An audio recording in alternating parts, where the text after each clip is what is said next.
Revelation 14. Then I looked, and there before me was the Lamb, standing on Mount Zion, and with him 144,000 who had his name and his Father's name written on their foreheads. And I heard a sound from heaven like the roar of rushing waters and like a loud peal of thunder. The sound I heard was like that of harpists playing their harps. And they sang a new song before the throne and before the four living creatures and the elders. No one could learn the song except the 144,000 who have been redeemed from the earth. These are those who did not defile themselves with women, for they kept themselves pure. They followed the Lamb wherever he goes. They were purchased from among men and offered as firstfruits to God and the Lamb. No lie was found in their mouths. They are blameless. Then I saw another angel flying in midair, and he had the eternal gospel to proclaim to those who live on the earth, to every nation, tribe, language, and people. He said in a loud voice, "Fear God and give him glory, because the hour of his judgment has come. Worship him who made the heavens, the earth, the sea, and the springs of water." A second angel followed and said, "Fallen, fallen is Babylon the Great, which made all the nations drink the maddening wine of her adulteries."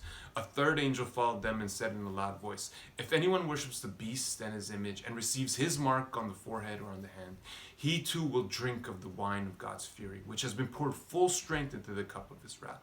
He will be tormented with burning sulfur in the presence of the holy angels and the Lamb, and the smoke of their torment rises forever and ever. There is no rest day or night for those who worship the beast and his image, or for anyone who receives the mark of his name."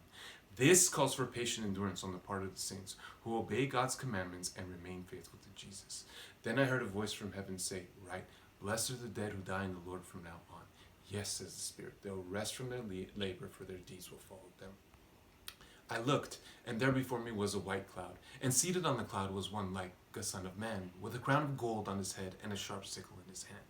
Then another angel came out of the temple and called in a loud voice to him who was sitting on the cloud, "Take your sickle and reap, because the time to reap has come, for the harvest of the earth is ripe." So he who was seated on the cloud swung his sickle over the earth, and the earth was harvested. Another angel came out of the temple in heaven, and he too had a sharp sickle. Still another angel, who had charge of the fire, came from the altar and called in a loud voice to him who had the sharp sickle, "Take your sharp sickle and gather the clusters of grapes from the earth's vine, because its grapes are ripe." The angel swung his sickle on the earth, gathered its grapes, and threw them into the great winepress of God's wrath. They were trampled in the winepress outside the city, and blood flowed out of the press, rising as high as the horses' bridles for a distance of 1,600 stadia.